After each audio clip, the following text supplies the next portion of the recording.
Today, I'm joined by Jessica Sepel, clinical nutritionist, 3-time best-selling author and founder of JSHealth. What started as her own struggle with restrictive dieting and an unhealthy relationship with food has grown into a global wellness brand, with the JSHealth product now sold every 20 seconds. So, let's find out why she's a lady who launched. Ignition sequence 6, 5, 4, 3, 2, 1, 0. All engine running. Liftoff. We have liftoff. A light bulb moment launches your business, but consistent habits power it every day after. Today's episode is powered by Starling. Whether you're side hustling or scaling, Starling believes that with the right mindset and tools, anybody can be good with money. It's not about complex number wrangling or losing days to admin. It's creating a smart system of financial habits that can give you active control and build your confidence so that you can focus on being a founder, not the finance team. Search Starling Business to find out more about their monthly fee-free business account. I'm so pleased you're here, and I'm so pleased that we are, first of all, finally meeting properly in the flesh. Finally. So have been wanting to meet you. Which is crazy, isn't it? Because we've spoken online. Obviously, we've spoken lots because I have a relationship with the brand. I'm so and grateful. We've worked together, and it's so nice to sit down founder to founder and have a chat. I feel so grateful. Founder to founder, Aries to Aries. Aries to Aries, which is more We of get the each other. interesting conversation. And I want to talk about before JSHealth and before the kind of the products are being sold, but around the world, and the business is the business now that we know and love.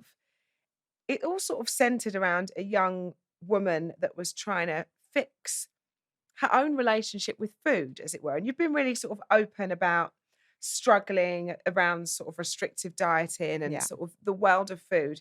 What was happening in your life at that time before JSHealth was born? Yes. I think it probably goes back to my childhood, where I was so fortunate because I grew up in a healthy household, which back then was pretty rare. Like, I grew up with parents always grabbing things from the fridge and cooking up a wholesome meal from scratch. We never really had junk food in the house or white bread or sodas, and it wasn't in a deprivation sort of way. It was just the way we lived. Like, our family holidays were always active and hiking and cooking and Healthy lifestyle. healthy life. Like, Yeah. I think I was so just lucky to have grown up like that. My grandmother, it's so funny now that we have this vitamin company, because I always say vitamins are in my blood, because my grandmother used to have trays and trays of vitamins at her breakfast table, and they still do. My great grandmother used to travel from Africa to Switzerland to get her vitamins, and Wow. breakfast was always papaya with lime juice squeezed onto it with our vitamins, and just really lucky. But unfortunately, that got lost when I was 13, and I immigrated from South Africa to Australia, and my body started changing from puberty, and I discovered fad dieting as a way to control my body shape and size. And no one really talks to you about puberty time. Yes, 'cause You've got your it's kids. so tricky. Like, I It's have a 13-year-old at the hormones. minute, and it's like, Of course. you can literally see that transition of when they sort of become aware of their body, and whether that's sort of living by comparison to friends or Yeah. sort of noticing changes, which we all Exactly. can, as females, we can all remember that time and how Yeah, strange it is. It's like relearning yourself again. totally. And you like, we didn't have social media then. So imagine now. Mm. For me, it was fashion TV, the fashion magazines, the trashy, celebrity magazines, unfortunately, that were promoting every single fad diet under the sun. And I literally think that's where I found the fad diets. That's, at the age of 13, that's pretty young. I don't even know where I discovered the lemon detox diet and the Atkins diet and the low carb, but I was young, and I really latched onto these diets as a way to control my food intake, because I thought being thinner would make me more lovable. I think I had moved into a new school with new friends. My body shape was changing from puberty, and with your kids, like, when your hormones change, I guess no one ever said to me, when you turn 13 or 14, you get your period, like, your body will change, and that's normal, and it will recalibrate itself. I never had really known about it. The preparation for it. I suppose, and also if I think about it from like a parent's lens, Yeah. all of a sudden it just happens. So True. you and like, for me, I feel like I recognize my baby, and then all of a sudden you can see body parts happening and growing, and it does just sort of, one day you open your eyes and you're like, gosh, I've got a teenager now, and she really reflects that visually too. And do you feel like your teenagers, like you probably are so good at educating them, but I just like got such a fright. I was like, what's Yes. happening? But I think also now the luxury of the sort of ups and downs and the pros and Yeah. the cons of being online and, you know, us wellness is so celebrated Yeah. now is that we're armed with way more information than perhaps our parents were in the Exactly. way of knowing how to sort of deal with Yes. those moments. Exactly. And I think it's just having that open conversation. I mean, my mum is a therapist, so she was always amazing to talk to from the emotional Mhm. perspective. But I think physically, I really just got such a fright. And, you know, you just grow up in a world, again, fashion TV era, where you just feel like you need to be a certain shape and size to be accepted. Maybe because I'd also started at a new school. And it Yes. really was 10 years of just chronic fad dieting, negative body image, body dysmorphia.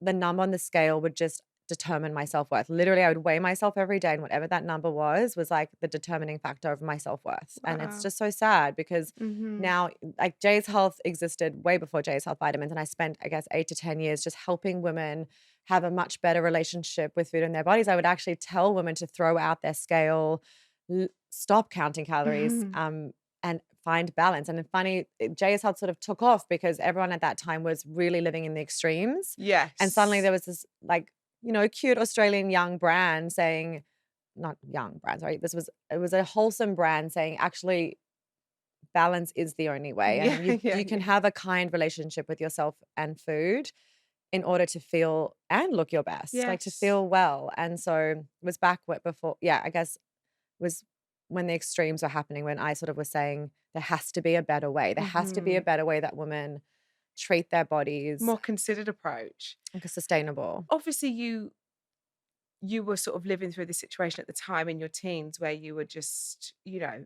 I suppose wanting to control as well. I think that's something that is quite Mm. noticeable with young women of that age where it's like everything's changed around you, particularly if you've moved country and you've moved to a new school and Yeah. it's like the thing that you then maybe can control. Yes. You then take sort of your learnings of, like, I suppose, mistreating your own body to wanting to really empower other women and to empower other people to have a healthier relationship with food, and you become a nutritionist. Yes. So walk me through this period of your life. Yes, thank you. I think it was also interesting because from the age of 14, I knew I wanted to be a nutritionist. I went to a health retreat with the healthy grandmother, and we went to a talk by a nutritionist. And I literally turned to my grandmother, I'll never forget, and I was like, I want to be like her. Like, I Wow. literally knew. So part of it must have been an unhealthy obsession. At that time, I was fad dieting and, like, I wanted to learn about food because it was an unhealthy obsession. Mhm. But the other half of it was my blood. It was like how I was brought up, this healthy life, eating well. Yes. That same grandmother used to, like, go on these fruit and vegetable retreats, and yeah, same as my mom. It was just half of it was obsessional and half of it was like it's just In in you. me. I Yes. knew I wanted to be a nutritionist. So when I literally straight after school, I went off and studied 5 years. I went off and studied for 5 years. So I did a Bachelor of Health for 3 years Mhm. and then 2 years of nutritional medicine. And it's then that everything started to change because when you're studying nutrition and you're literally studying how important nutrients and minerals are for your body to thrive and function, and then realizing as a fad dieter, I had literally cut out so many of those Yes. important Yeah, food groups yeah. that contain those nutrients and minerals. I, A, started panicking, and B, started changing. Literally Mhm. during my studies was when I started documenting my change. It was just meant to be a personal blog. My sister was studying fashion at the time, and she had a fashion blog, and she's like, just like jot your thoughts down into a blog. It was Blogspot. Do you remember blogspot.com? Yes, of course I do. Of course, you were definitely in the blogging era. So yeah, I started jotting down this transition. I was studying nutrition. It's interesting. I used to have like mini panic attacks and say to my lecturer, am I going to be okay?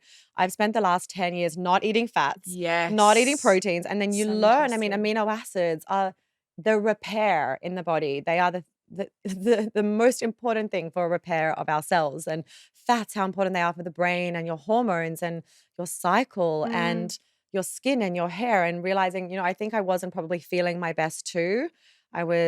My cycle was off. My mood was up and down.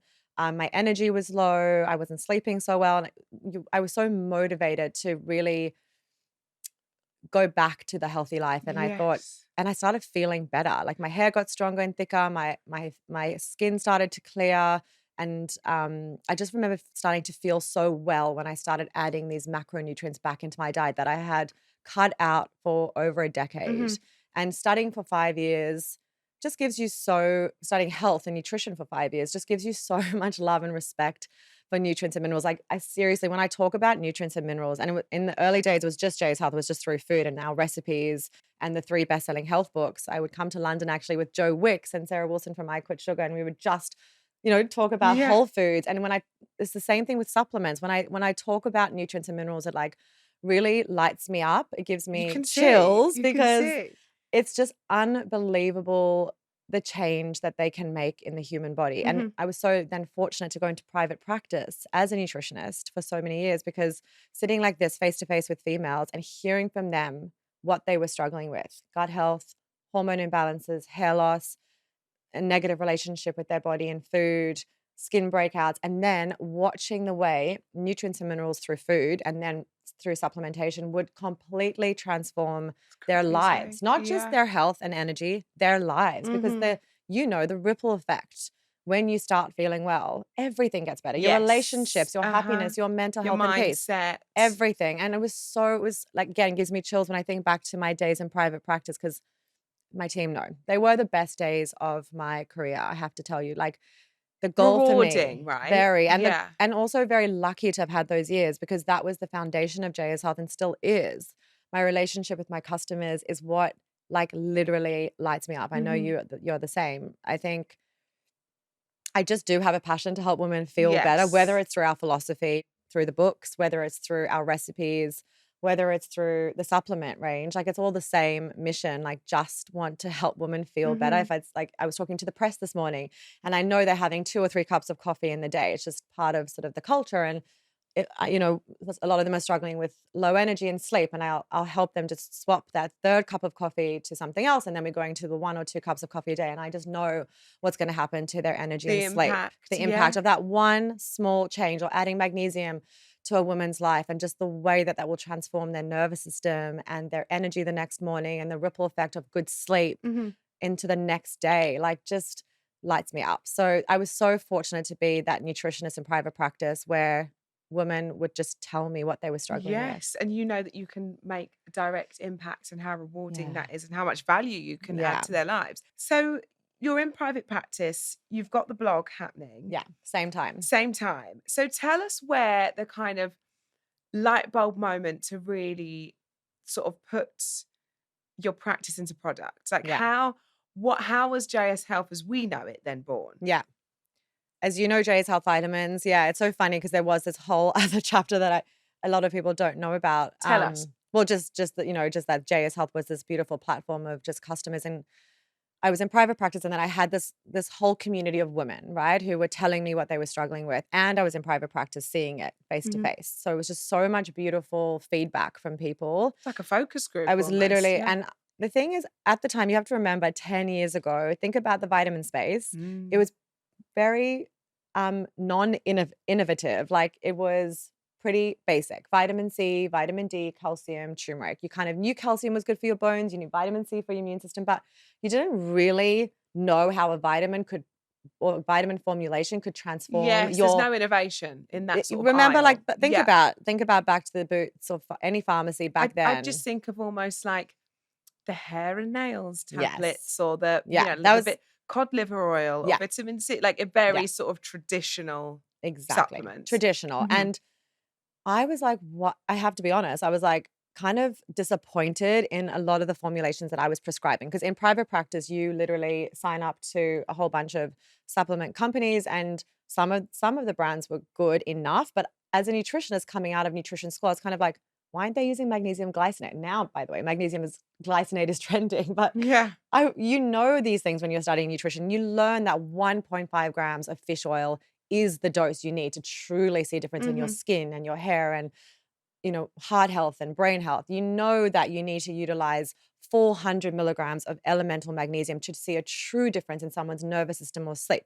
You know that 3 grams of fennel has been proven to reduce abdominal bloating and distension. So you know what should be in formulations. And why isn't it? And it wasn't. Firstly, there were some formulations that were okay, but I was like, also everyone's coming and so bloated. Why is there was not one formulation on the market for de-bloating. There wasn't a formulation on the market that said hormone and PMS, one of my favorite formulations. Not many people know about it, but it specifically for the cycle and reduction of PMS symptoms. And then I just felt this need to create a line of supplements for women. And by the way, it was just meant to be for my clients in private practice and my community online. I knew I had an online community that I could also sell to. And I just wanted to create this line. It was going to be 5 SKUs that were for women's main pain points. Right. Stress and sleep, hair, skin, gut health, bloating. Like it was going to be 5 SKUs. That's it. I have a local pharmacy where I live in Sydney. You have to come visit. And everyone, it's like kind of just the best pharmacy and you just want your products in that pharmacy. Right, It's kind of like French pharmacies, you know, in Australia, pharmacies are a really big thing. And I thought if I can just get my products in there, that's it. I've won. Yeah. Yeah. So I knew though, I started getting very, very familiar with which ingredients made a true difference to my clients' lives. Again, I was in private practice and had this online focus group. I knew when it came to hair growth, kelp. I knew when it came to clearing skin, you need to work on the gut microbiome and the skin, repairing the skin with antioxidants at the same time. I knew when it came to sleep, we needed to use high doses of magnesium and potentially some herbs.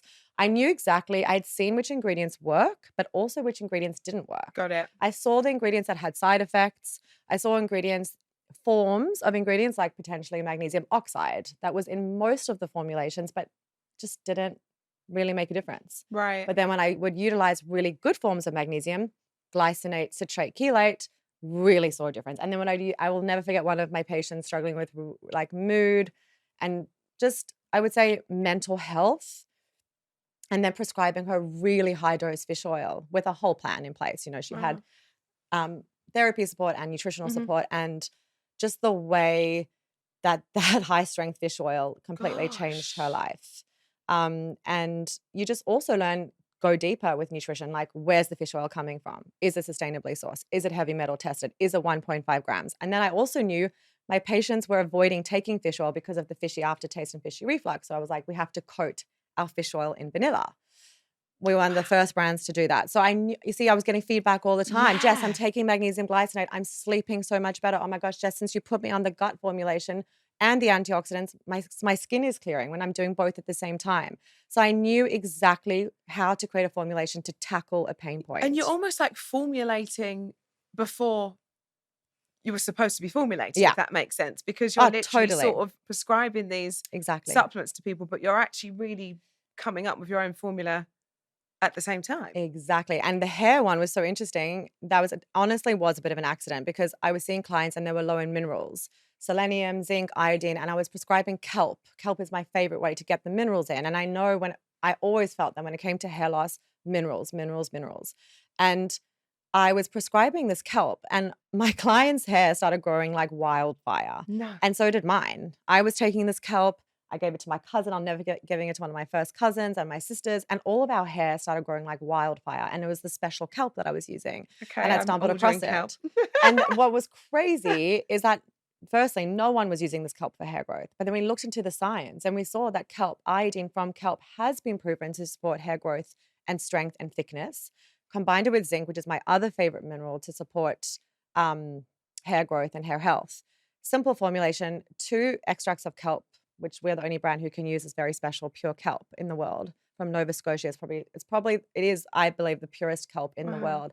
And now we're #1 hair supplement in Australian pharmacy for the 4th year. And it's honestly just because it works. It just works. And I tried everything with my clients. Again, I was so lucky, biotin, silica, collagen for hair, and none of it really worked. So how lucky was I to have seen for years and years trying silica, trying biotin, trying everything.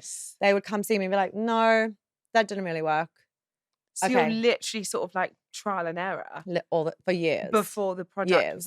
So by the time it come to formulating, I knew exactly. You knew exactly how that was going to look.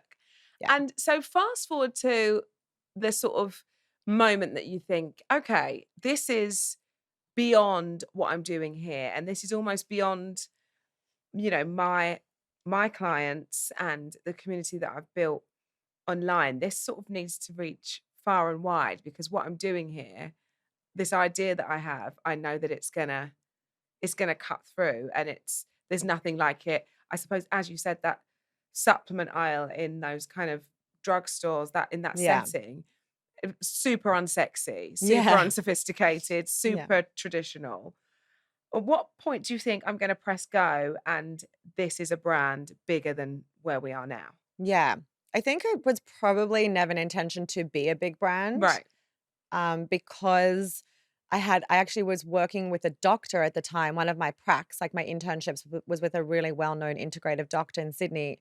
And I'll literally never forget his words. It's like, whatever you do not enter the supplement space. It is the Really? most competitive, hard, complicated, regulated, Yes, of course. like industry in the world. He literally said, and he's someone I really look up to. He's like, do not even try. And also they're the big giants that you're competing against with price. And a lot of them will use much cheaper raw materials, not all of them, but some of them. To be And so I able was to like, how am I deliver going to something compete? Because I similar. know I'm going to use the best raw materials. I know I'm going to want to use magnesium glycinate and the fish oil that I know is the best fish oil raw material that is so expensive. I know I'm going to want to use marine collagen at 3 grams because that's where the science is. Like, I knew I wanted to use these really premium ingredients. And he said, you'll have no chance competing with the big giants in the industry. And I think because I never wanted to compete with them, I didn't really mind. I thought this is just for my clients. This is just for my online community. I went to my manufacturer, who's still one of our manufacturers today, and I said, you have to do me a favor. I don't know if this is going to work, but can you just run a 2,000 bottle run for me? Because also financially, it's a huge investment. My husband at the time, we had just, we didn't want to overly invest. We had just gotten married, I think, or like 2 years prior. So I was like, will you do me? And he would never normally do a 2,000 bottle run, but he did that favor for me. Wow. And that was hair and energy with the miracle kelp. And what happened was at the time I had an online presence, a social media presence from JSHealth. It's where I had spent 8 to 10 years helping women have a better relationship with food in their bodies. It was the recipes. And how big's that online presence? It was quite big at the time. I think maybe 100 or 200,000 followers on Instagram. Very healthy. So I knew, okay, I probably have an audience there to sell the vitamins Through to. 2,000. Yeah. Yeah, the 2,000. Yeah, if you're doing your math, you're like, okay, I'm confident. I think I was like, and then we knew the financial risk if I, that we were feeling fine with that investment. But I think this, like there's something that happens when you're on the verge of creating a brand or a product that you sort of feel it. Like I have chills saying it now. Like you feel it in your belly. I know you have that with your brand because you wouldn't have dived in unless you had that feeling. It's a burning desire where you think, if I can create this line of supplements for women, I just know how it's going to help them. I had seen it. Remember, I had had years and years of seeing this miracle kelp, what it did for my clients, seeing how magnesium glycinate, citrate, and chelate together at 400 milligrams would transform my clients' lives. So it was like this monster coming out of my body. I was like, it doesn't exist on the market, a range for women's pain points. I felt this, I even was a little bit frustrated that I could only do hair and energy at the time because that's all we would want to invest in. I was like, I know the next skin and digestion was waiting, detox and debloat was waiting, triple form magnesium was waiting. I was ready to go. And then anxiety and stress was the next one. Stress was such a big thing for women I was seeing. And so then what happened was people started sharing, and this is honestly what happened, their before and afters organically. This was before influencers. They started just before influencers. They started sharing their before and afters from their hair growth. I have this folder. I can show it to you later. Oh my gosh. I have the folder of the original followers who would just share their before and afters from hair and energy. And even all of us were mind blown. Look what this kelp is doing. And then we started resharing. It was just back in those social media days, just resharing, had a little JSHealth Vitamins account, resharing the hair before and afters, and literally sold out of that run. 2,000 bottles done, gone. In how long? No, I honestly have to ask my husband to remember, short period. Wow. Yeah. And then we're like, right, let's go. Next one. And next one. And honestly, all the money from each drop would feed the next. Right. And the next and the next and next. And it was just I guess, I think the ambition wasn't to be a big company. So the ambition was, this is enough. I'm so happy just to be supporting my online community and my, my clients who I'd known for so many years. I just wasn't trying to be bigger than anything. Mm. Now the last couple of years we've been so ambitious, but it was kind of nice back then because there was ambition to create good quality products, but not to be a big company. Yeah, you didn't sort of put pressure on yourselves to hit certain Yeah, milestones because the exactly. It milestones was, were, let's see if we can finish this run yeah, and hope that people, yeah. you You're know, reminding me of the good old days. yeah, just less pressure. no KPIs, True. nothing Yeah, I too mean, stressful. now I have a team and I really take it seriously, like a team of 60, 65 incredible women. And Mhm. I really feel responsibility to Yeah. make this company work for so many people and for my customers and for my team. Yeah.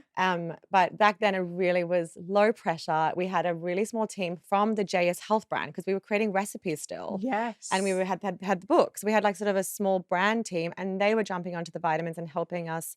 Like we were doing shoots in the garden, just very organic. Just And it back was to just basics. back to Yeah. basics. And they really were the good old days. Not that we have some really, we still really are able to enjoy the journey now, but Mhm. you know what it happens. Like the mountain just gets steeper. Mhm. And it's okay because us Aries girls can handle it. But It's you've got true. to get But there's gritty. something to be said about those early days where you don't really know what's in front of Yes, you. it's And it's kind of exactly. the real enjoyment in the journey, not Yeah. just the kind of end result. We talk a lot on this show about the unfiltered reality of founder life, the late nights, wrong turns, obviously the shiny wins too.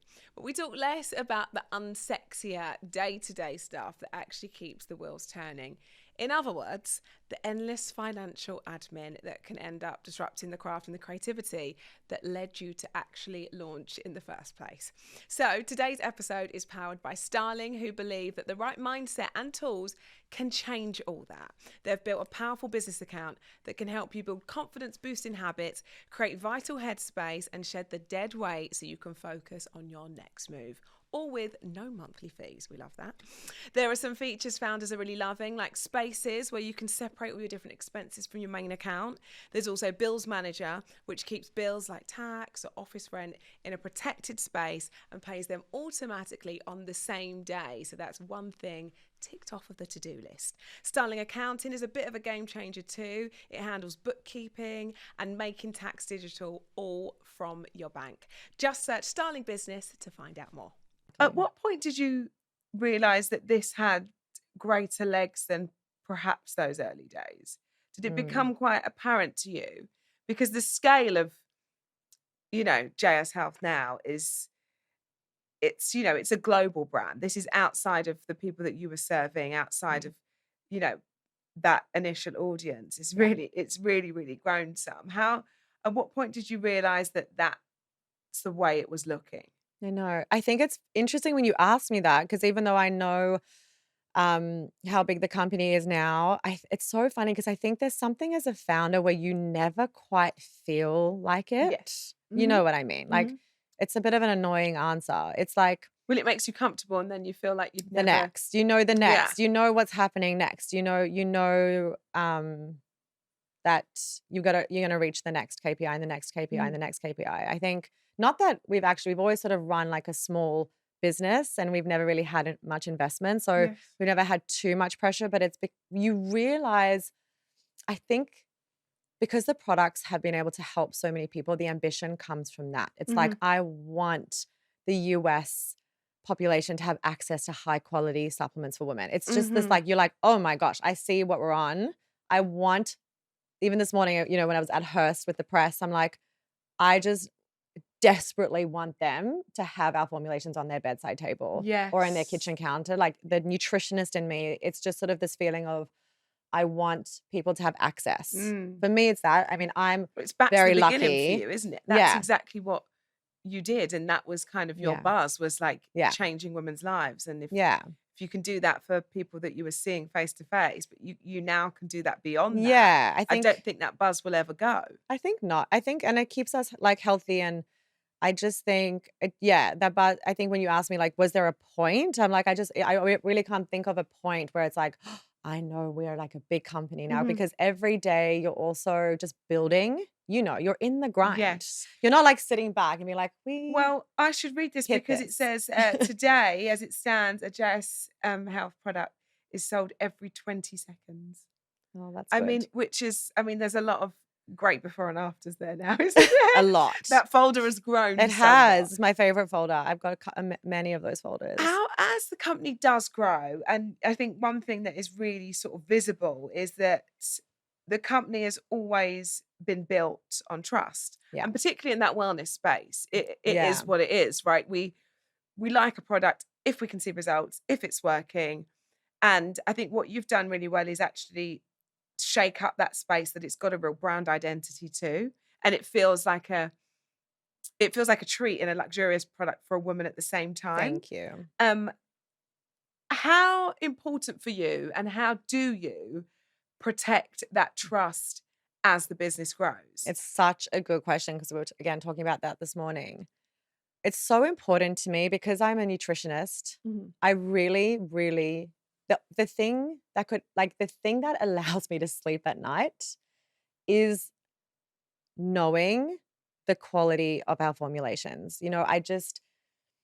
It's just the most important part of my job. And Yeah. I think I've been very lucky. I've been able to solely focus on product and customers because I have my husband and the finance team and the business team doing the business side. And I've been so fortunate all the way through that has been the case because I've always been able to focus purely on product. On your strength. I'm and that- very yeah, yeah, lucky. yeah. Yeah.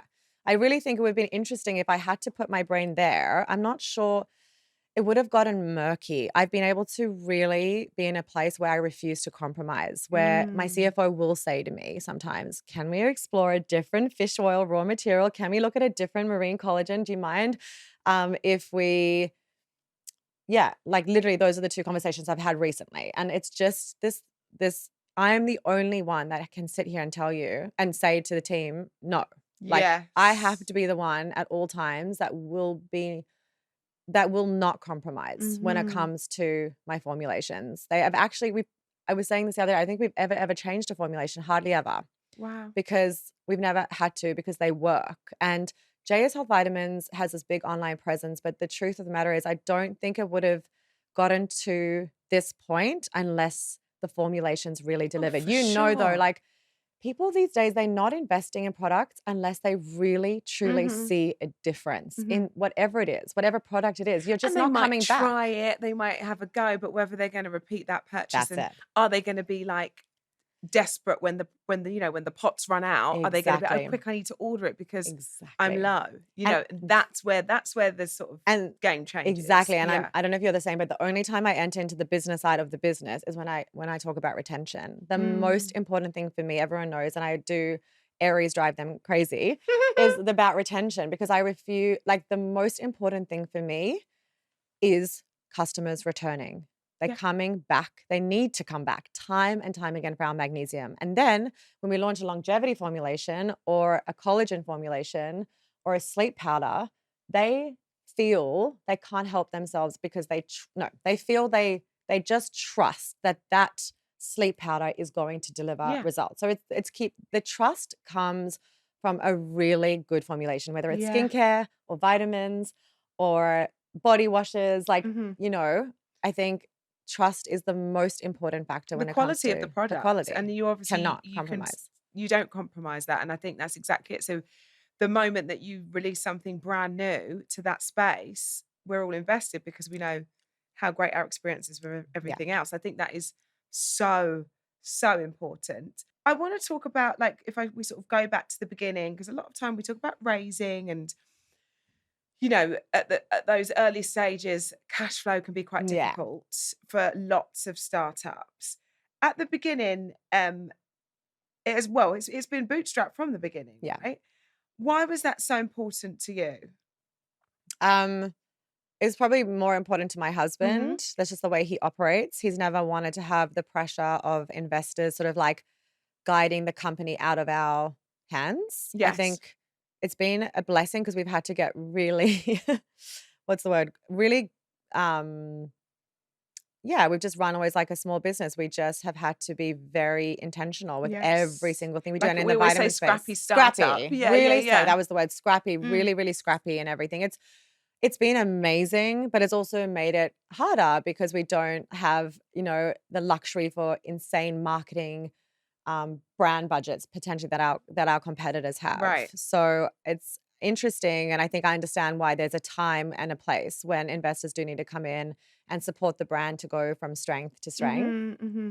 And also, I think there's just this beautiful, as you said, I think this trust, small business element that I guess we've been able to control everything. We've been able to control our manufacturing. We've been able to control my decision making. Like, as you said, I'm a practitioner. And that was something else I was going to say is not just with JSHealth vitamins. Like, I want people to look for brands that do have practitioners behind them, a nutritionist, a naturopath, a doctor, because in my product role every day, I'm making decisions from the nutritionist in me, not from the businesswoman in me. And if I'm being honest, if I was just a businesswoman, I don't know if I would be making always the best decisions, because the truth is that I wouldn't be choosing these really premium ingredients. I would, so such a valid point. The nutritionist in me is so important. Pushes the budgets because you're like, we need this fish oil. But if it was just about business, you'd perhaps I think so. go for something similar, but not as performative. Not as good. Yeah. And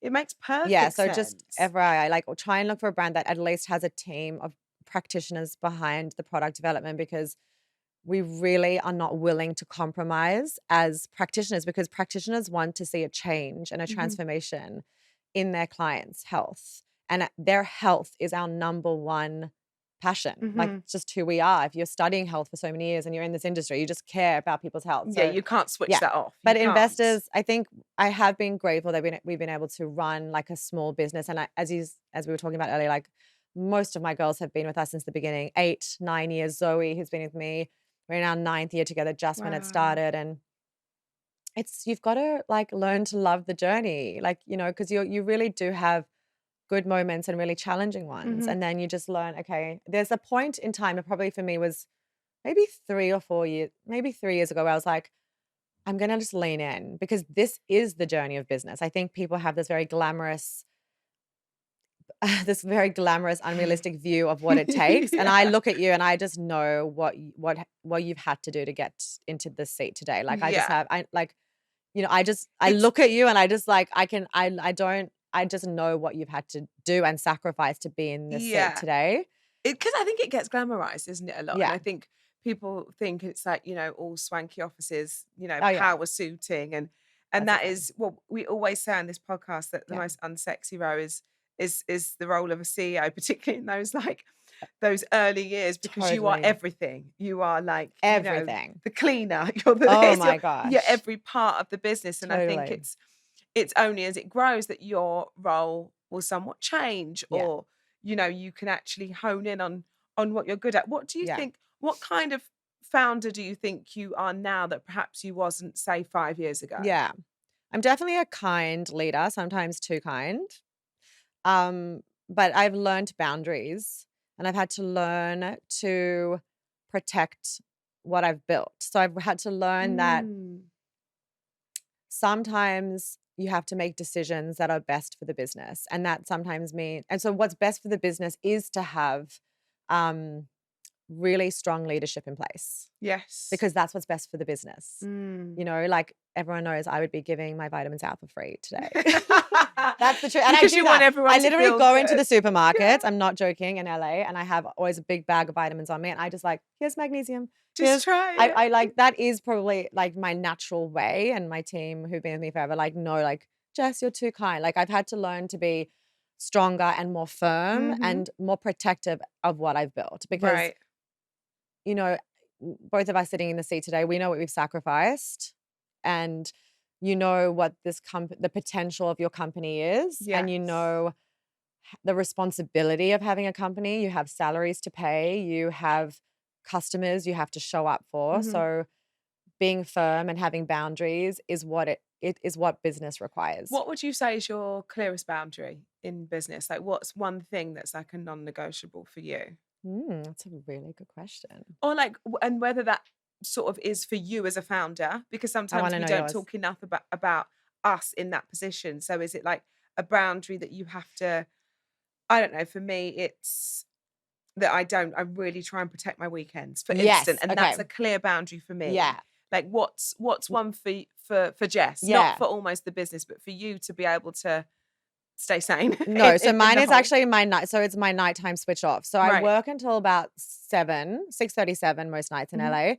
And then it's from everyone sort of knows. I actually have it in my diary. It says Jess 7:30 p.m. switch off time. You'll see it in my diary. Like Yeah. it's sort of so what happens, I have this very wholesome nighttime routine and I've been committed to it for so many years now. Oh my gosh, And tell it me. changes it's changed my life. Tell us all, we Because of want the my tea. boundaries. Because I don't know if I believe in imbalance, but as founders, it's boundaries. So what I do is I work till 7, and then from 7:30, sort of the team, everyone, and myself knows it's switch off time because Okay. the ripple effect of what I'm about to tell you is just exceptional in terms of my health, my physical health, my mental peace, my life. My Mhm. life is better because of this one nighttime routine. So I actually delete my social media apps at 7:30 p.m. Brilliant. I Right. delete them. So you can think it's extreme, but unfortunately, human It's beings are not. human beings. Tell us. And you know what? If we don't actually do this, it's just not going to happen. So I delete my social media apps and I also turn off my email app. And I don't even have Slack on my phone. So basically, the whole online world shuts down, but I'm really strict about it. Mm-hmm. It's like there's maybe like a couple nights a year that this won't happen. 8 p.m. is my switch off time. So by 8 p.m., my phone and my computer and everything sort of has to be away. Right. If I know I need to speak to a family member, like I'll like look at it. And then I know though from 8 p.m., unless there's something urgent, that's it. It's switch off time. And so I don't even have the apps on my phone to scroll. If there's a temptation to go on Instagram, There's and no scroll, temptation because it's it not says there. switch off. And Yeah. I just want to say to everyone, the next day when you re-download Instagram or whatever it is, it saves your password. So it literally takes 10 seconds. You Right. re-download the app and then there it appears. Yeah, it's not this big deal. It's not that this we big might deal. think it is. Okay. Yeah. Then I make a protein-rich dinner. I just want to say protein-rich because a lot of people are accidentally skipping amino acids. Amino acids have tryptophan in them, which helps to make melatonin. So making sure I have a really blood sugar stabilizing dinner. I really want everyone to have protein and good fats and fiber at the dinner time. Starchy veg is a really good one.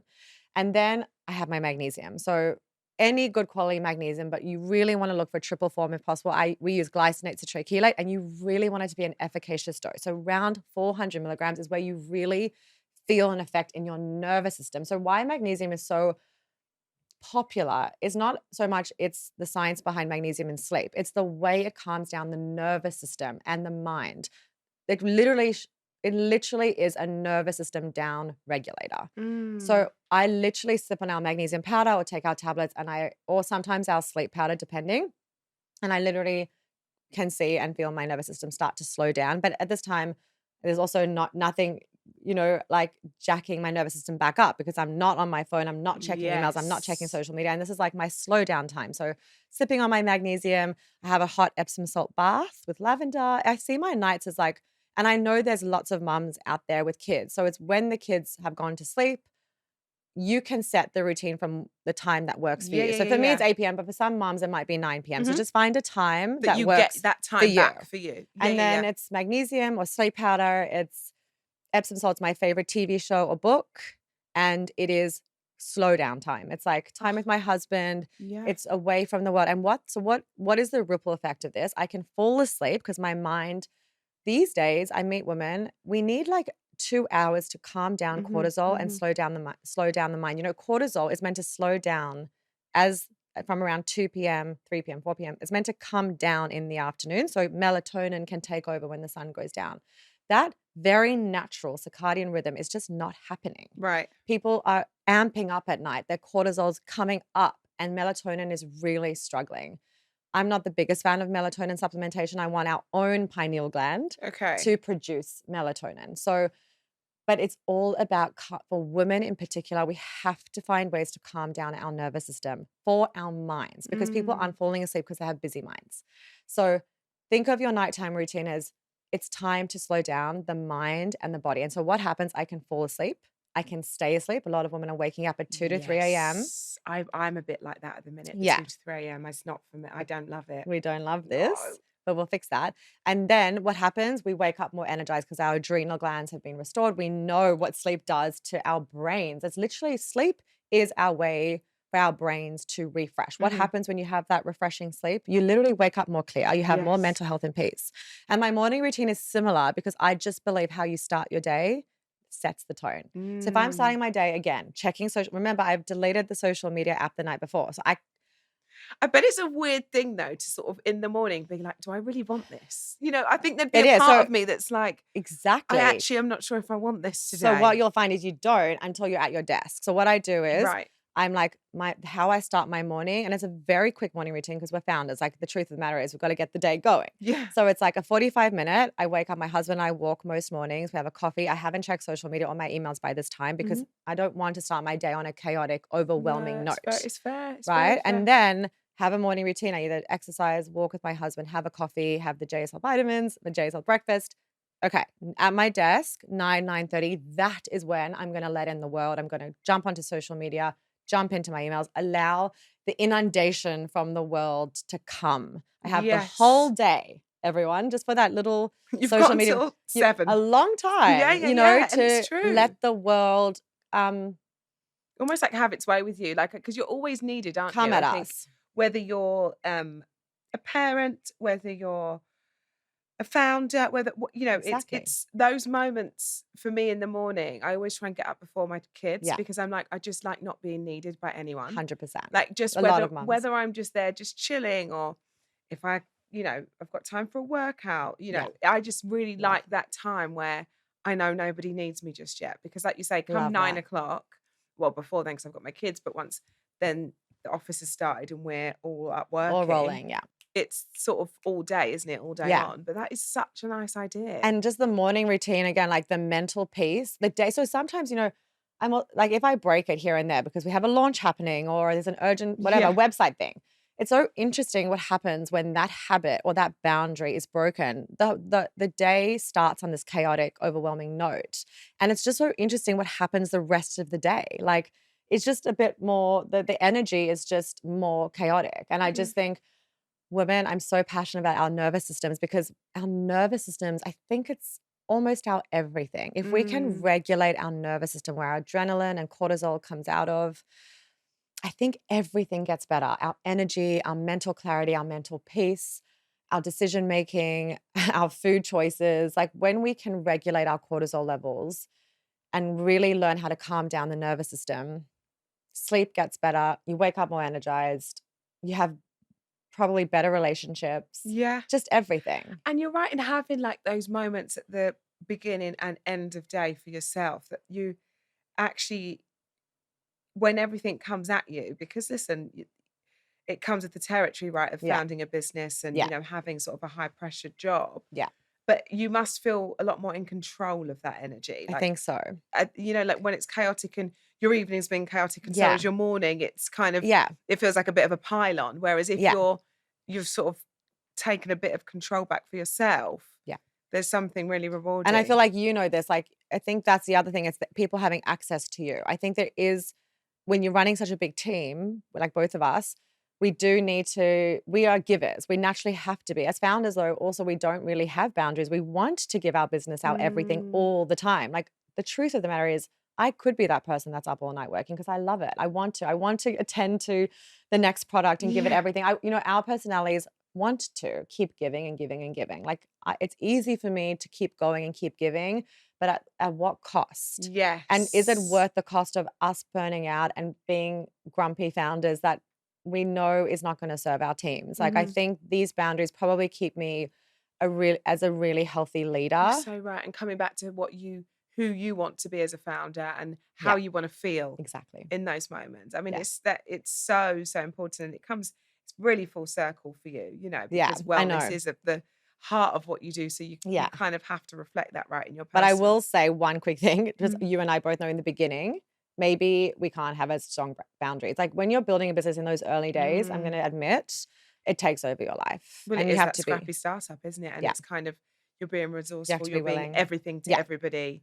And I suppose with success and with time, I think it becomes easier to be clear on those boundaries. But that's kind of, that's how you sort of redefine what success looks like, right? It gets to that moment where you're like, no, success is now to me is that I can delete my apps at 7. Like that's a great moment. And you know this, like, you know, you realize your mental peace becomes really important because you know you've had success, you've reached the milestones, and then at the end of the day, you just know what really feeds your soul, which is your Yes. family, your Yes. husband, sitting around a table, having dinner, laughing before bed, having a good sleep. It's Yeah. like there comes a point for every founder where I think you really, hopefully, I've had this, where you understand what brings true Joy. peace and joy. And Mm. then I think it becomes a necessity as a founder to find that peace. Yes. Yeah. You're so, I mean, it's kind Yeah. of the thing that we're all looking for, isn't Yeah. it?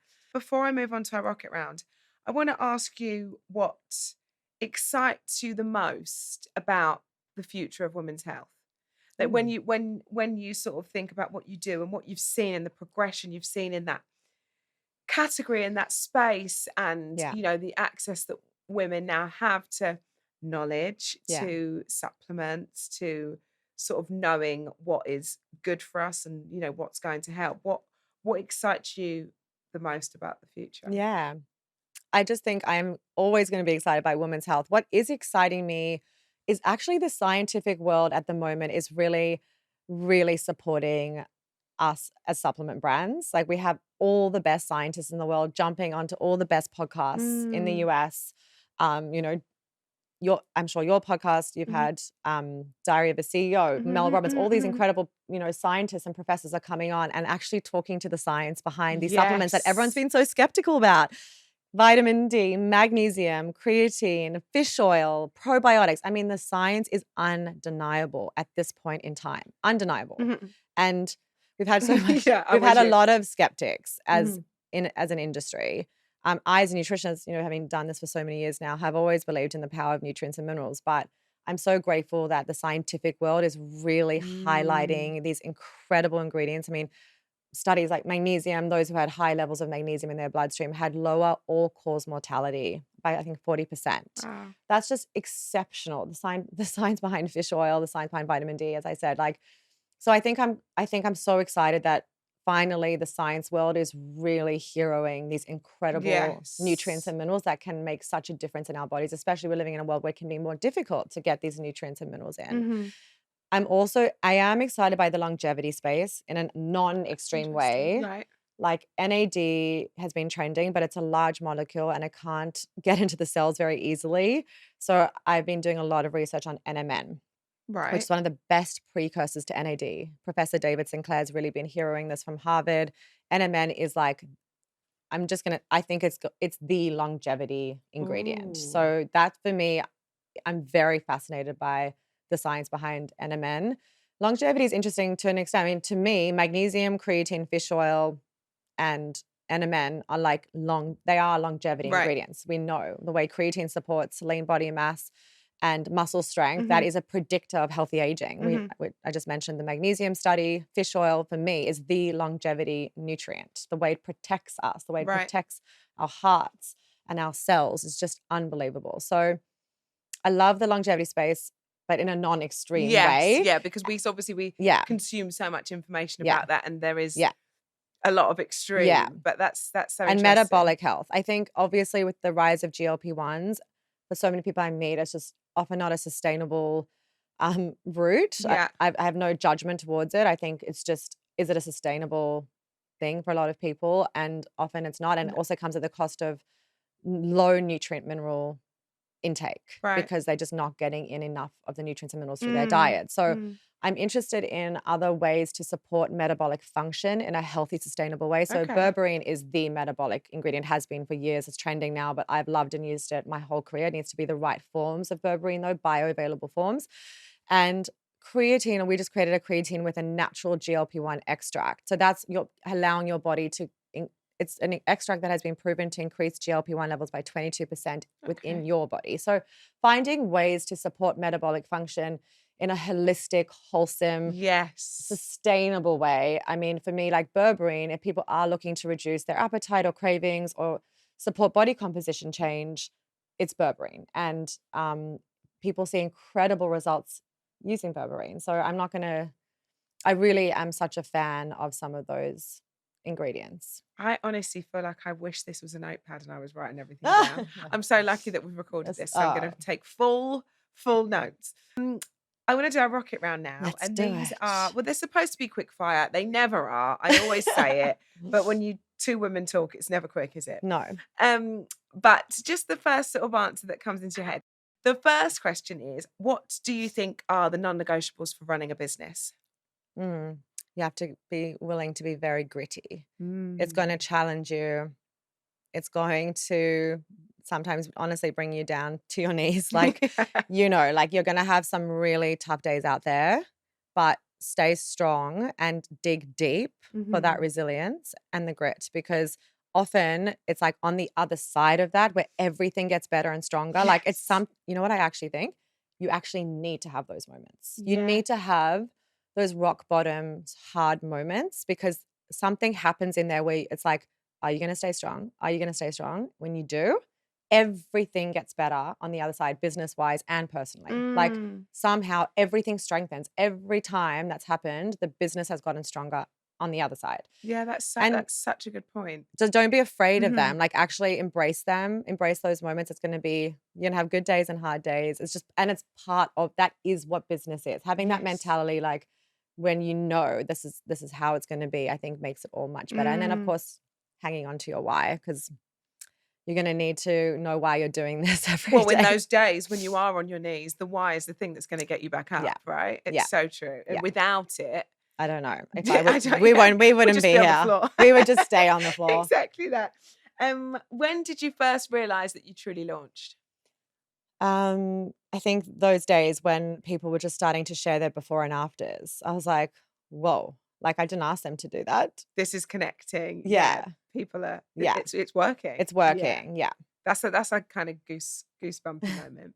I was going to ask you what the first thing you do when you wake up and the last thing you do before you go to bed, but I now know. You know. So I've got the routine. I missed one little point, which it's a bit spiritual of an answer. I actually started praying, and it sounds very religious what I'm saying, but actually it's the most intense form of gratitude where I actually pray for other people and I pray for myself.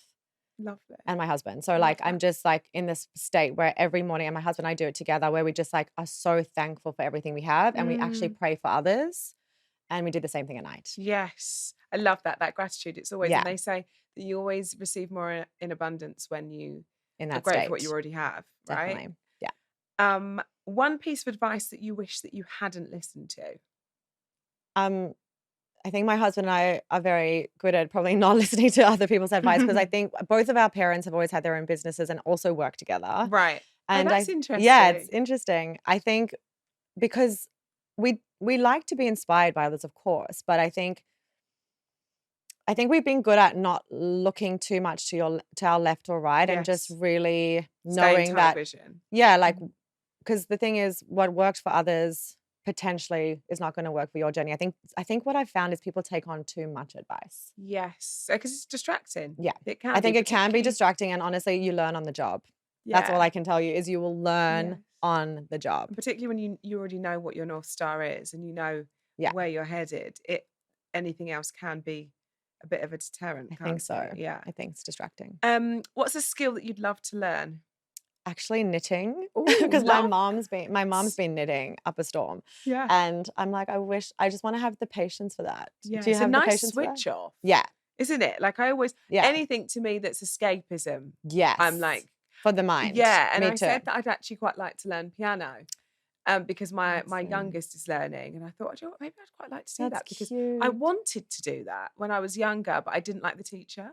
Oh my God, I had the exact same. I didn't like my piano teacher either. And then That's I quit so funny. because I didn't like the teacher, and then that was that. That would be so. I feel like you have to share that, do it, and share the journey. It's nice to do together. Yeah, imagine I can literally play with one finger at the minute. That would actually be so. There's some work to do, that's for sure. I love that. What's one thing that you wish someone had told you before you started out? You just need to like the hard moments are nothing to fear. Like they're actually really good for you personally and for the business. Kind of what I said before, like you don't have to worry when those hard moments hit, because a lot of people will give up in that moment. This is too much. This is too hard. Is this worth it? Keep going. Yes. Keep going no matter what. If you really have that heartfelt mission and purpose, it will get you through. And those hard moments that shake you to the core will be actually good for yourself and for the business. So like literally buckle in, and when those hard moments hit, be like, oh, something Yeah. even better is coming on the other side. And it's going to test you. It's going to ask you a million times, are you sure? Are you sure? Are you sure? But when you do stay strong in those moments, you'll be very happy to see what is on the other side. And there's always a lesson, isn't there? It's always kind of a sort of, it might take you down a different path that you're like, thank goodness that thing didn't, come through, because now we wouldn't be doing this. And you can always, hindsight's a wonderful thing, but it's like you say, you're always on the brink of something great and a lesson. Like it'll always be for a reason. It's a lesson that you must have and learn. It's one of like in my that's heart, why it was brought to you. On the hardest moments are the greatest lessons that I've had in business. But I will also say, it sounds corny, but listen to your intuition. The very few times I haven't are my only mistakes that I've ever made. When you don't go with your gut. Yeah. What would be the dream collab for JSHealth? Dream collab? We're seeing like these big sort of in unlikely spaces, which I think is quite cool now, where that would have been frowned upon years ago. And now it's like sort of places from different worlds, but somehow it makes sense. Well, I met up with Vogue yesterday, and I think my dream would be to do a JSHealth retreat. Ooh, where that we would be just amazing. And I guess that's a collab where we just educate, like whether it's press and influencers and customers. I could want to invite last night I actually met up with our top customers, and we were saying how amazing would it be if we had a retreat, which could be press and our customers, we all come together and we just have this like weekend of full nutrition education. Oh my gosh, that would be incredible. That's the dream. Yes. That's the dream. In like sort of putting it into real life. That would be amazing. If you could choose one female figure as a mentor, past or present, who would that be? It would have to be my grandmother. She's about to turn 103. Stop! She worked until she was 92. She had the same store. She was a famous hat maker for like Nelson Mandela and his family. And she is just, so she has this line, and actually the JSHealth community love it too. She says, she like looks at me in the eye. She's like, box on, Jess. Right. Box on. And what she's saying is, keep going. And she does this thing with her hands. She goes, look forward. Do not turn your head to your left or right. Look forward. Box on, box on. You have to wake up and box on. Don't look to your left. Don't look to your right. Don't look behind you. She like does this whole thing with her hands. She's like, no matter what, Jess, box on. And my dad, who's always had his own business too, he says the same. I'll like call him in the middle of a work day and be like, how you going? And he'll say, boxing on. Like it's just it's just like they literally are in my heads, my dad and my grandmother, all day, where you're sitting at your desk and you're sweating through the day, through meeting to meeting, and you're just like, box on. Yes. Dig deep. Keep going. Yes. Keep going. Just look forward, because it's so easy as humans to want to look back. Look back. And it just pulls you back. Like the energy of that pulls you back. And that's what she says. So that's what my grandmother will say. She goes, if you look back, it like pulls your energy back. She's like, no matter what, look forward. Yeah. Stay forward. It's like back there for a reason. And she like does it with her hands. So she's like, she's talking to the energy behind what it is to look forward. Yeah, I love that. Yeah. And that's so nice that you have that to sort of go to midday when you're like, okay, no, Jess, box on. Box on. Go. Yes, box I love it. Now it's time for 3, 2, 1, some quick financial questions powered by our friends at Starling, the bank on a mission to give founders confidence and control over their finances. I want to talk about some sort of financial habits now. Yeah. And I've got 3 financial questions, which I think is something as women that we always shy away from. Which I know. It's so silly, It right? is silly. I want to know, what are 2 financial habits that's helped you scale JSHealth without losing the sight of your mission?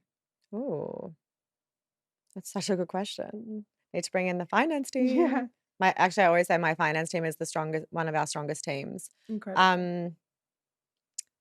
I think I'm really lucky to have a CFO who loves to be profitable. Mm-hmm. And I think in the early days, you're like, revenue, revenue, revenue. But I realized profit is protection. I hope that answers your question. Like just I think growing slower, but being more profitable has become more interesting to me. And as I told you earlier, for me, LTV, retention, how often our customers are coming back is really important to me. Yes. Yeah. Keeping hold of them. Yeah. I want to know, what are 3 money myths you think that hold women back from growing a business? Ooh. What's one that you think? I think the way that sort of society has made us think that we that asking lots of questions about money and being so Uh, forthcoming is not, I don't know if this is, correct me if I'm wrong here, if this is a women thing, but it's definitely a real British thing that we're sort of told not to sort of ask questions about money, or yeah. it's a little bit crash, or it's just not, it's not the done thing. Yeah. And when it might not necessarily be in your friendship group, but peers that you might have that are in a similar space to you, it's okay to go, when it comes to this, what did you do in that space? So I think Yeah. one myth is that you're supposed to know it all and figure it all out and just, No. hope it happens in the right way. Where I think we need to talk a bit more about money. And it's a Totally. healthy conversation to have, where I think it makes us all a little bit embarrassed. I know it does. And it's like a shameful thing as Yes. well. Like, I think if there's someone in my space or they ask me a question, they're like, what did you think for that? Like, I would happily say, well, I would do this, or I would ask for X, Yeah. but I think we're sort of taught that it's like really sort of uncouth. Shameful. I Yeah. know. I definitely feel like women need to ask the questions anyway, like what you just said. Mhm. Like I have had moments where I feel really silly to ask a question in a big finance meeting. And I'm like, Jess, if you don't ask the question, like I feel like you're gonna regret it Yeah. down the road. So like just what I guess the lesson is like swallow the potential silliness or Mhm. embarrassment, which you shouldn't feel in the first place, and ask the question, because Mm. I've found that that's how I've learned. Like I've learned so much. I have had no business background. I'm so lucky to have a business team and a finance team, but I personally have had no business background. Yeah, So me the too. only time the only Mm. times I've learned is from those questions. And they can be annoying. Like people might find them annoying and silly, but like Yeah. that's when I've learned, oh, okay, that's what LTV is. Oh, that's what Mhm. retention is.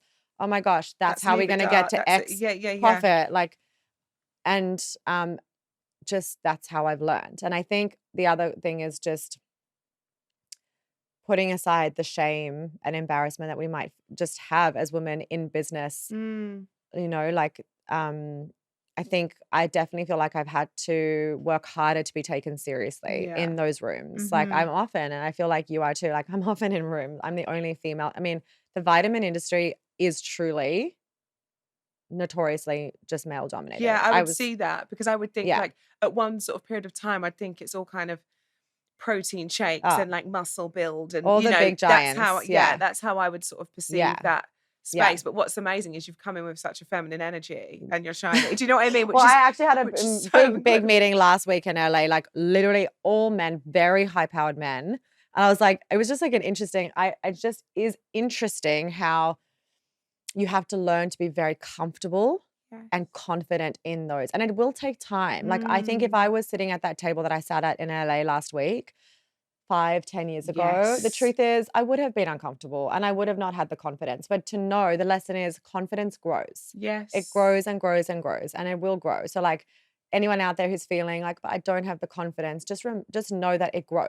It's coming. And the Yeah. confidence in the room, in the financial conversations, it's coming. Just give yourself time. And as you said, you learn on the job and you get more and more protective of what you've built and more Yeah. confident in what you've built. I know, all I need to do is look at and same as you and with your product, I can tell, like all I need to do is look at my formulations on my desk. Literally, I have them all lined up on my desk. And I'm like, I know what those formulations do for people. Yeah, I know that people won't and can't live without them.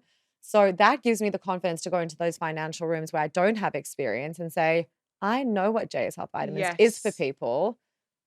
Like Yeah. that's the confidence. Yeah, And and then this is what I bring. And that's what I bring. it's also knowing that actually, I think one other myth is that you assume because you're not good at something, like for me, numbers, finance, whatever, that's Yes. never been my, like, Me and I too. don't profess to be the best person. I'm totally Yeah. not.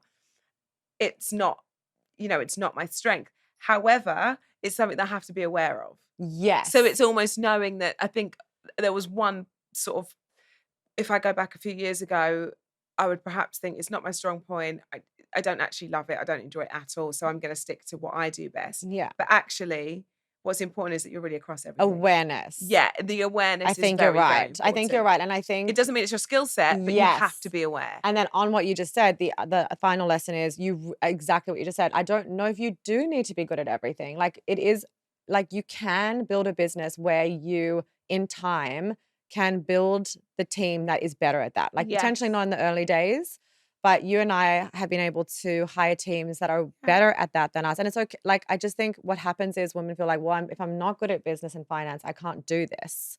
I just have met so many women who have been able to do it, who have leaned on the experts in their team to help them Yes. build it. We are the visionaries. We have the vision. Exactly. We have the heartfelt mission. We have the passion that burns us out.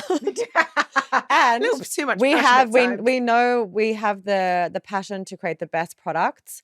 And I think in the early days I would have felt I think feel like I don't have a business background. How am I going to do this? But I'm saying I don't think you need to be good at everything. It goes back to your point earlier. If you was great at everything, like that maybe would have informed you to make different decisions, right? think so. You may have stopped with those formulas that you're so passionate about because guess what? Exactly. Financially, it's probably not Exactly. the Actually, best. maybe that's That's it. why. That's your why. And that's why everybody has a different role. And that's why you build a team. We Love can't that. all be good at everything. 100%. And then lastly, what do you think has been your biggest financial power move as a founder? Almost something that might have changed the trajectory of the business? I think recently I've been very protective over retention. Like, I only am willing to create products that I think will have really strong customer return, really strong retention. I'm not interested in jumping on trends, and I'm interested in being like financially, like I'd rather have returning customers than just a whole bunch of new customers who try our product once and never really want to come back. So I hope that answers the question. I think it's just you want to keep hold retention. Of who you have. I'd rather grow slower and really ensure that every product is so transformational that people can't help themselves but come back time and time again. And so what's like a recent one is our magnesium is consistently number 2, number 3 across every region. Wow. And, it's interesting. That's number 2 and number 3, but we actually don't push it that much, which is so interesting. Our marketing is much more on more on ingestible beauty products. And I've actually redirected the team a little bit and made sure that there's a lot of brand awareness that's going into the magnesium formulations. We have a couple of different kinds because of that retention. Like our magnesium, people once they try it, there really is no going back. So it's just kind of those small little redirections of like, it might not be the sexiest in marketing, but for me, it's super important. Same as our creatine, same as our fish oil. You'll hear me always with the team talking about probably the more non-sexy products. Even our Vitalix collagen is just marine collagen with a whole bunch of incredible antioxidants. And we don't push it that much in our marketing. But again, once people try it, they almost never will stop it because they feel and see such a difference. And so I'll redirect the team and say, it doesn't matter that it's not a big focus with our talent or our ambassadors, but it's really important we push it in different ways with partnerships. Because that retention is so, so important. Or just even brand awareness ads or gifting, like whatever it is, whatever different marketing strategy there is, just pushing products that I know will make a true difference, even if they're not the sexiest. Yeah. It makes perfect sense. Each episode, I ask all of our guests to leave a tip. If somebody's listening to this who is kind of in awe of what you've built and wants to perhaps build something in a similar vein, what would one piece of advice to a lady looking to launch who's in that startup phase that's sort of looking on in admiration, what would that piece of advice be? If you hold on to that heartfelt mission and purpose and passion, the why of why am I doing this? Like for me, I just want women to feel better and healthier. I've held on to that so tightly that it's what's gotten me to my desk every day for the last 10 years, probably. It's a very simple thing. It's like, you have to have that really, really, really strong passion, the strongest why. Why am I doing this? Because there will be those days that are going to going to have you question everything. They're Every going life choice. push you to want to give up time and time again. I don't know one founder who hasn't had those days, those moments, who's like, whoa, this is so hard. But I can say what's gotten me back to my desk on the Monday morning, Tuesday morning, Wednesday morning, is Thursday morning, Friday morning, Saturday morning in the early days, it's just my customers. Yeah. For me, it's my why is my customers. My why is my customers. That's it. Even on our press tour this week, everyone knows I have to meet up with our top 10 or 20 UK customers. It's not important to anyone else in the team, but it's really important to me because I talk to them and I see firstly how our products have changed their lives, but also what they're struggling with, what they need, how the state of their health is. And that feedback from them is the most important part of my job. It's exactly how it was when I was in private practice, sitting across like this, like I did with my customers last night, and them telling me I'm waking up feeling tired, I'm struggling with sugar crave, whatever it might be. And having that health discussion So full circle. is so full circle and so beautiful. Yeah. And so, and it's so interesting because it fills up my cup. Like last night just does so much for my spirit in this business. And I think it's always for a lot of founders, and it might feel like for all of us, it feels like, oh, I've got to add an extra thing in. I've got to add an extra customer meetup to my press tour. I do community Zooms with my customers. Like it's an extra element to your work, already huge workload, right? We already have huge workloads with our current admin, but it's just if I keep focusing on the why, it's a non-negotiable for you. Then it's what keeps me going in the company. Absolutely. Yeah. And then lastly, we talk about ladies who launch, but when it comes to being a lady who lunches, what if you was to sort of have lunch at your desk on a typical day to sort of see you through, what are you eating? Where are you? Do you break for lunch? Do you work your lunch? Like, how does that lunch hour look for you? Yes, I'll be honest. I don't have a proper lunch break. I live in LA. It probably looks like getting a Goop bowl. Yes. Gwyneth Paltrow's brand. Really yummy, healthy, really good lunches in LA from Uber Eats. And then it looks like what I've been getting, like the teriyaki bowl, or she has the best salads and just chicken. And it's probably at my desk or sometimes around our kitchen counter in our office and chatting to my team. It looks like, unfortunately, I feel like I wish it was a more mindful lunch break. Like I probably should speak to Brookie about this. My EA. I feel like, because I think it's really important to take 20 minutes or half an hour where you can just take a breath, digest, eat your lunch, and then go back to it. I just think as founders, you just feel like every minute of the day is so important. Yes, but you've got a lot to get through, and particularly if you're sort of going offline of an evening and you've got your time in the morning. It's like, I suppose when you're there, you just I'm one of those people, I feel Aries again, like we're all or nothing. So like when I'm in my day, it's like my husband always says this about me because he's a Libra. He's so much more balanced. Right. When I'm in my day, everyone knows it's like full force, but I'm also able to do the opposite. Like when I'm off, I can be off. Yeah. I'm able to compartmentalize a bit. Yes. But sometimes at lunchtime, my husband and I will go for a walk around the block and go grab a smoothie. And so and then it's funny, you get such a nice wave of energy after that. So I think, my girls, my team all go for lunchtime walks. It's the sweetest thing. It's that's so nice. In Sydney and our HQ in Sydney and in LA. We've kind of always encouraged that they go for like a half an hour walk. Gorgeous. And then they have their lunch and then they go for a walk. And it's amazing how much fresh energy it brings to your day. Yeah, absolutely. I mean, a walk will do that for anyone, particularly if you're in LA and sunny and LA.